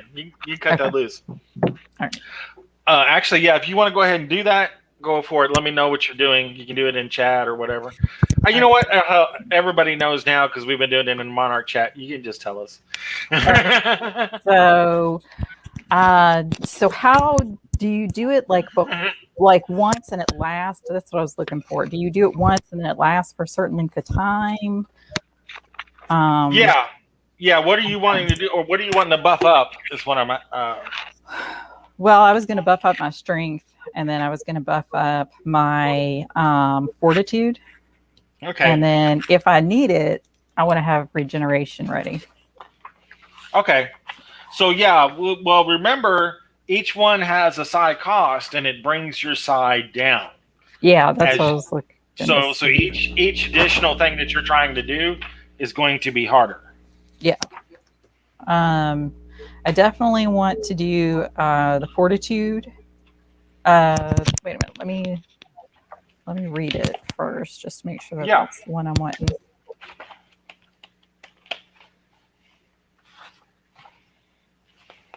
That's like your hit points, I believe, right? Yeah. Yeah. Well, it's my ability to absorb damage. Oh, that's right. Yeah. She's tougher than she looks. I'm a lot tougher. Yeah. Exactly. Yeah, it gives you so much round. armor based on your effect, I believe. Yeah. Yeah.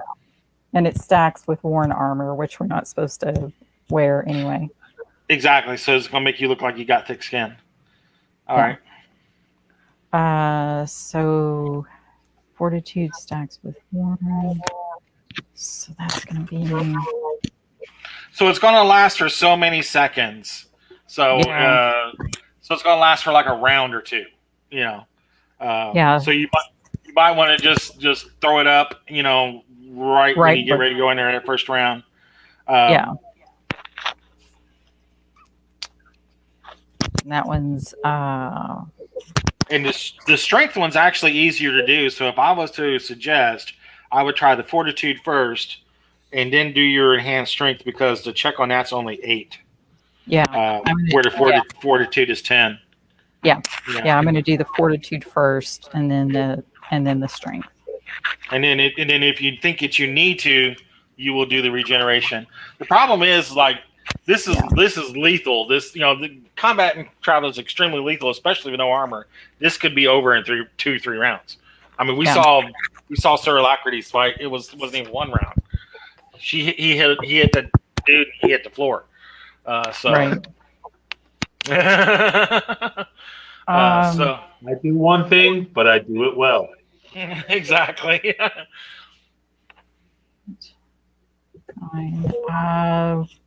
So if you have a 12 and something, what is your bonus?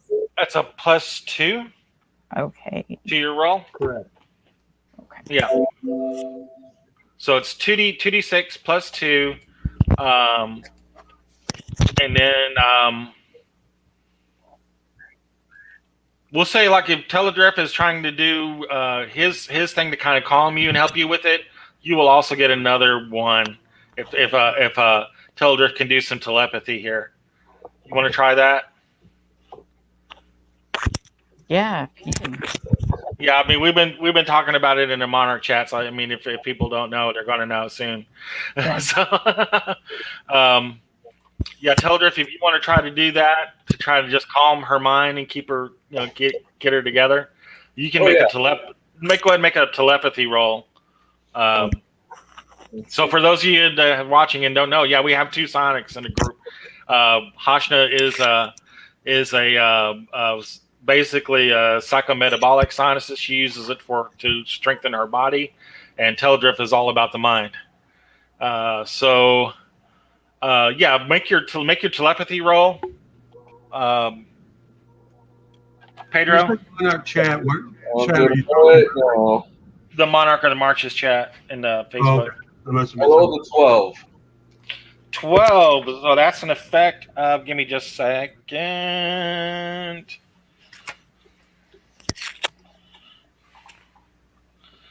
12. Actually, that's where you need to be.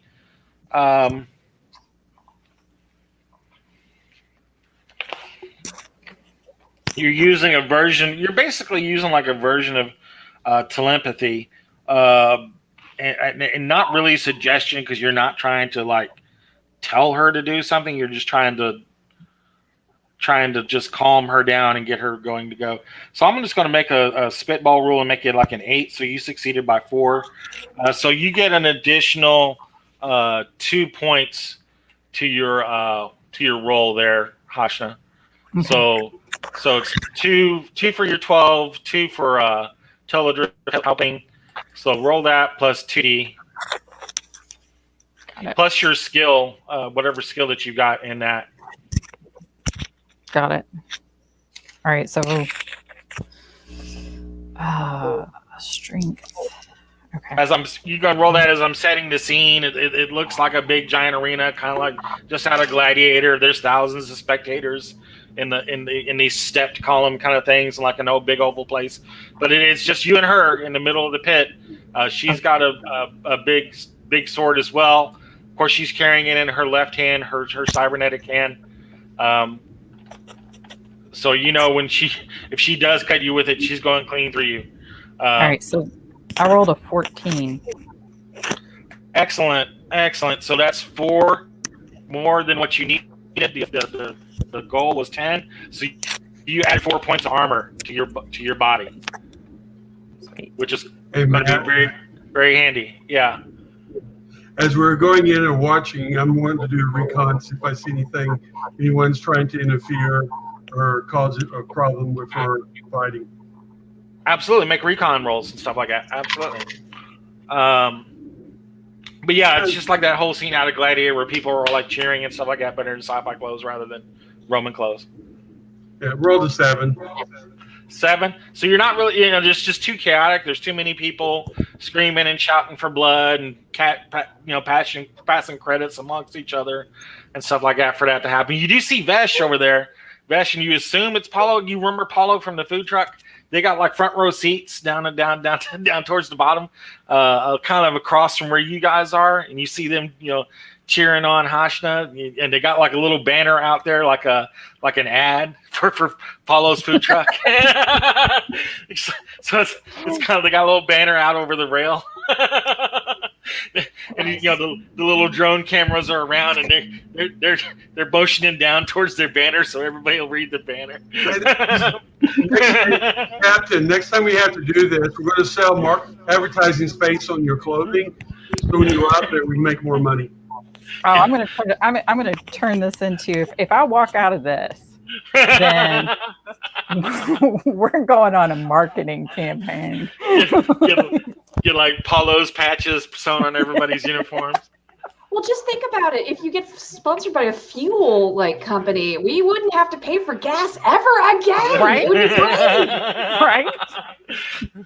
We can make this work for us. I We mean, really could.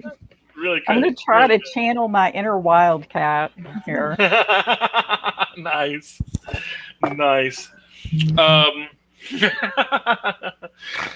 So we were getting ready to square off, and of course, there's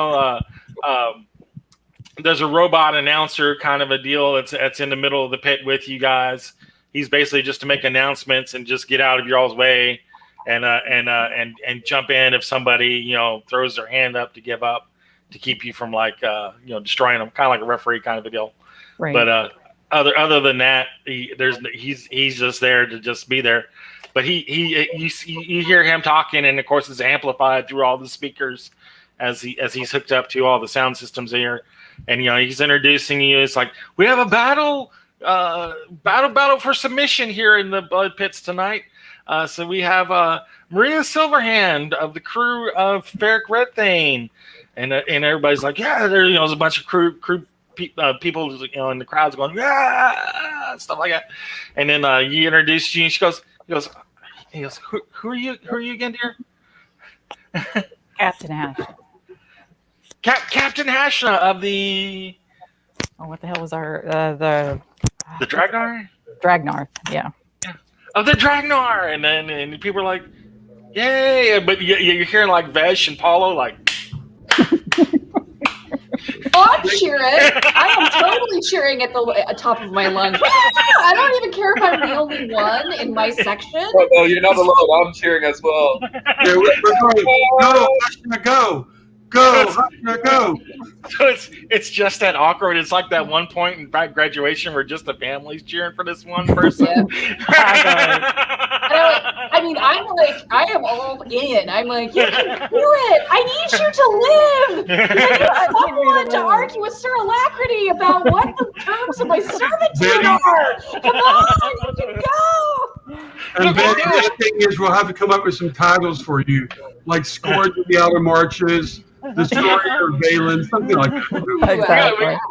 We gotta ramp this up. We gotta get this going. Exactly. So far we just got Captain Hashno the Dragnar. Yeah, you're hearing like a few people chanting. While all this is going on, like I'm watching her. I'm watching the way she moves. I'm watching the way she steps, where she puts her weight. Like, make me a recon or investigate roll, your choice. I'll do recon. 9. 9. Yeah, you definitely know she favors her left. She favors that cybernetic can. Okay. She puts her right out for you as a guard, and she's got like the left cocked. With the sword hand, back behind her to just wail into you. And that's all you guys have got. No shields, no nothing, just swords. It's like go at it, kind of stuff like that. And so you guys, she has like a big, huge broadsword that she's holding in one hand. This is normally a two-handed weapon that she's holding, of course, in the one left hand. Right. Because it's cybernetic. This is like 30 pounds of steel that she's throwing at you. Swinging at you. Yeah, so yeah, if she does connect, it's gonna be bad. I would try. Don't get hit. Don't get hit. Don't get hit. Damn. So yeah, man, this is bad. Right. Thanks, man. No problem. No problem.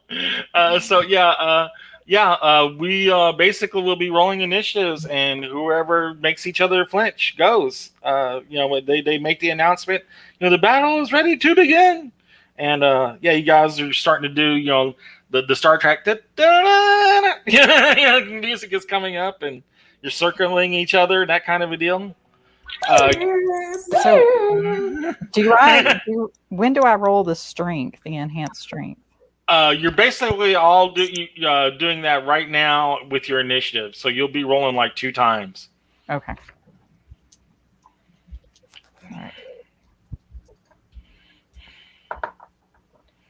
All right. I got a 10. Is that for your initiative or the strength? Initiative. Okay. And I got a... All right, so that's going to be... Don't forget the +2 for your psi and +2 plus whatever your skill is. Okay, that's 15. 15? Holy crap! You only needed an 8, so you have like +7 added to your strength now. All right. What's your current strength? So including the psi stuff. Yeah. All right. The psi boost that you just gave yourself. 3, that would be 10 total, additional 10. That'd be a 7. 7 for the effect. Wait a minute, what'd you roll? 15? Yeah, 15. 15, yeah, you needed 8 for the effect. 8, so it's 7 effects, so you're adding 7 to whatever your strength normally is. 7. Okay. So 7 points or +7? 7 points. Okay, so that's going to put that up 6. So what's a plus? What does a 15 give me? 15 gives you +3. Yeah, +3. All right. Nice. So not bad at all. So yeah, and don't forget that works for the effect of whatever you're going to be cutting with as well. So you guys you do have the drop on her. You guys are feinting and stuff like that and making your moves and circling each other, but you will get the first attack in. You see an opening and go for it. So roll your melee. Okay. Don't forget to add in your new strength bonus. Right. Okay. Da-da-da. That one's cocked. So that's going to be 9 plus 12, 13. And then do I add in anything from the psionics? No, you'll be adding in your melee skill and your strength bonus, your current strength bonus, so the +3. Okay, so that's 13. 13, so that's above the 8 for effect. So you're adding in 5 points damage to your roll. So really, really, really good. So you're adding 5 points damage in for the roll. Crap. Roll the 3d6 and add 5. 3d6, add 5. Oh, God. All right. Wait. 11, 12, 13, 14, 15, and then add 5? 20? You did 15 on 3d6? I did. I rolled. Holy crap. Nice. Yeah. Well done. Oh my I rolled God. a 4, a 5, and a 6. Yahtzee, bitch! Seeing you were scared. So that goes right through her endurance, right through her her dex. Yeah, 20 points. And she is like 3 points into her strength. Yeah, you just walk right up to her and just like basically gut her. Like, you know, just shove it like up to the hilt, right into her sternum. You walk under her blade and just plunge your cutlass straight in through her middle, and you don't stop until the hilt hits her sternum, basically. And she's just like, oh. And everybody was like cheering and screaming and stuff like that. And then that happens, and it's like dead quiet throughout the whole. And I announce loudly, "Justice is served." So I'm gonna now. Sir Alcredy told me to spit in her face, so I gotta spit in her face and then kick her back. So you wait. Actually, I'm gonna make for dramatic effect. You look at Sir Alcredy, and Alcredy's like, Alcredy's like, do it. You spit and kick her off of your blade, and she falls off the blade. I mean, this was like everybody's just stunned. They were looking for this big, huge fight, and just this is the second time this has happened in Tribe. See how lethal this game is? When you don't have armor? Yeah. So, yeah, you run her through, man. I mean, you just flat run her through, kick her off your blade, and she just, and her big broadsword that she had comes flying out of her hand as she hits the ground. If she didn't have like the 4 points left back in her strength, she'd be dead. She'd be dead. But she is out. And like everybody they don't kind of groan or sigh or moan or anything. They're just kind of stunned. They're all looking at each other like, so that was it.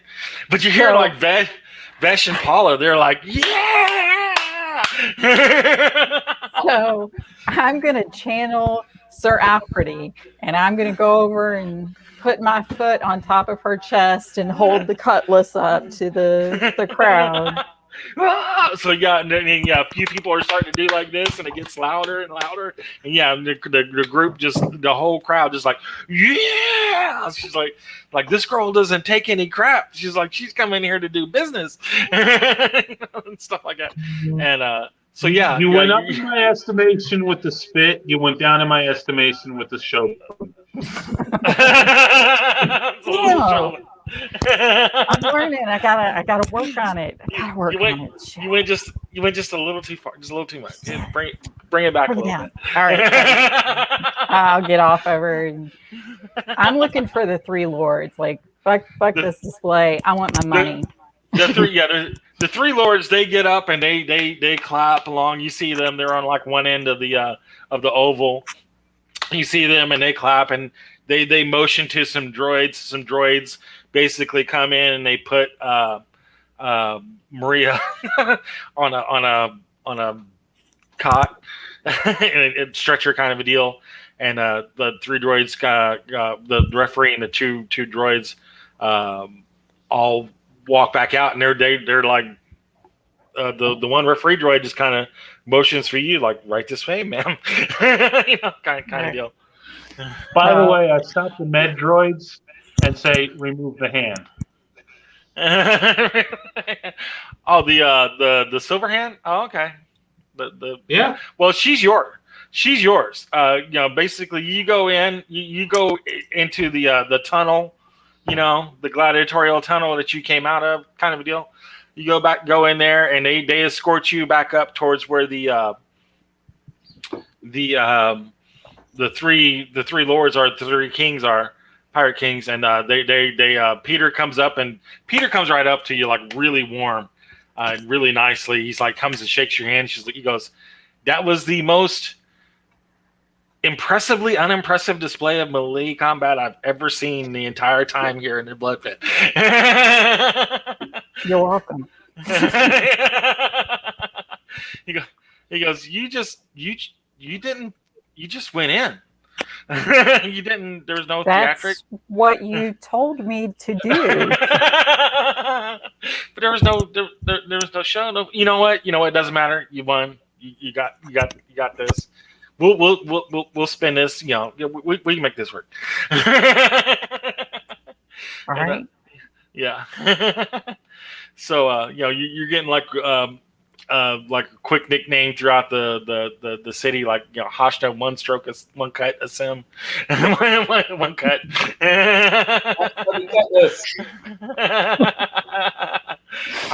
Hashna, one cut. That's all she needs is one cut. Yeah, that's it. We've got to work on these. You're right. We've got to work on these nicknames. Got to work on these names. You got to get some sponsorship things going on there. But he motions towards a briefcase that has like your percentage of the take, and we're sending Maria in basically they're putting her in cold storage to basically keep her alive. They're basically like deep freezing her, which is a common practice here in Traveler. Like when you're wanting to stabilize someone, you put them in like a personal freezer. And her deep freeze is being brought to your cargo bay as we speak. All right. So before we leave, you guys want to? I'll look over and nod to the crew and check the briefcase. Yeah. So Tony opens up the briefcase there, and that's like 300,000 credits there. It's definitely like it's definitely a good chunk of what you need towards getting the ship fixed. Yeah, wow. Absolutely. You're happy. Now I'll give James his cutlass back. I'm sorry, I got it a little dirty. But, I can clean it if you want. No, I got this, and I turned to Fatso and used his jacket. Okay. Oh my! Fat Florian's like, hey! He goes, I'm gonna let this slide because I dropped a grenade. What? Oh yeah, he's Butterfingers Florian now. So. Right. When we did that initial attack on the ship, he did the bad grenade bounce. He's like, because I dropped a grenade. I'm gonna let this slide. But he's like, hey. So you got Miria, you got like a good chunk of change, and also basically like Harol, Peter, and Admiral Droken are all like giving you like their personal information to be able to contact them. They're like, we want to do business with you in the future. Good. Yeah, it's all yours. So yeah, they're like you definitely have a cutthroat, take no prisoners kind of attitude, which we like. They're like you're going to make us seem like the pirates of old. Because I'll glance up at Harol and I'll be like, I kind of learned it growing up. There you go. She goes, you're Drinaxian, right? Uh-huh. Yeah. Yeah. So not surely you weren't from like the upper city. No, sorry. I was from the surface. Oh, no apologies, and no apologies needed. We would only assume that like a truly hardened Vespexer would be able to pull something like this off. So that was incredible. Yeah, us the Spexers have to learn how to survive really young. So yeah. So yeah, again, that was like the most climactically anticlimactic battle I've ever seen. I've done that one other time in a game where there's this huge buildup and it's just like one punch kind of deal. So yeah, so you got Maria, you got they're like now she did have like the two other people with them. Do you want them as well? Yes. Uh-huh. Yep. Okay. Yep. That would be correct. Yeah, that's fine. Yeah, they'll have them brought over and clap them in irons and bring them over. Yeah, you're gonna take care of that ship, that liner, the Icarus that they were on, right? Yeah, absolutely. I mean, if not, like, I would be glad to take it over. But their ship? Yeah, they're not going to need it. No, you taking care of the captain. Yeah, you can take it. Yeah, it's yours as salvage. Yeah. Yeah. So we've added a. Yeah, that isn't. Whoa! You totally sprung that on me at the minute. I almost need a broker. I should have asked for a broker roll, but you slung that right on me. So that's a salvage ship that you've gotten a hold of here. They're still in awe and shock from the fight scene. That's what it is. They're still trying to process it. Not just the GM, but the players as well, the characters as well. Yeah, that was the 2-punch right there. So yeah, you who are you sending over to take over that ship? I don't know. Like, I want to be able to talk to the crew and get their input before like I decide anything. So, like, I'd like to. Can we go back and get our bearings and then? Yeah, actually, let's do that. Let's stop here, and we can do some chat in our group chat to decide how we want to divvy up the crew. Because don't forget, we got some NPC boarders and stuff too that can help out. And don't forget our Varger friend's not a bad pilot himself. Was a good backup pilot. So he might be able to help out with that situation. And he is completely loyal to you because you saved his ass from Bug Thing. And Vargers are known to be extremely loyal, to whoever they're working with. So yeah, let's stop here, and then we will tell the Varger to ask if he can attack before he attacks. Exactly. Yeah, right. Exactly. Let's stop here, and then the next game we will assume that you have gotten the information. Let's not play out the whole torture scene. That we'll play out that you got the information from Maria, whether she lives or dies. We might actually, Teledrift might be able to just kind of pull that information. we might have some rolls there. We'll say that he's going to have plenty of time to like probe her mind while she's in deep sleep. So really, that'll be even better. She's in cryo sleep. That'll be interesting. I'll have to look that up if you're able to actually still plumb the mind while they're. I wouldn't see why not. They're basically dreaming. That would be cool. That might be something you and I might play out, Teledra, to get the coordinates to where Ferric is. Yeah. But let's stop here, and we will continue on our next chapter here in a couple weeks, as we are on the hunt for Ferric. Yes. Thank you all for being here. I know some of you really didn't get to do hardly much. Sorry, Elisa. You were here in spirit, cheering on.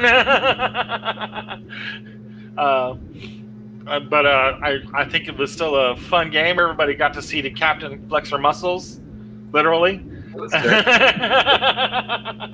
and kind of build some trust and some admiration in the captain. So that's always cool. But yeah, we will continue in a couple weeks on our hunt for Ferric. Thank you guys for playing, and thank you all out there for watching. Bye. Yes. See you guys next time. Thank you.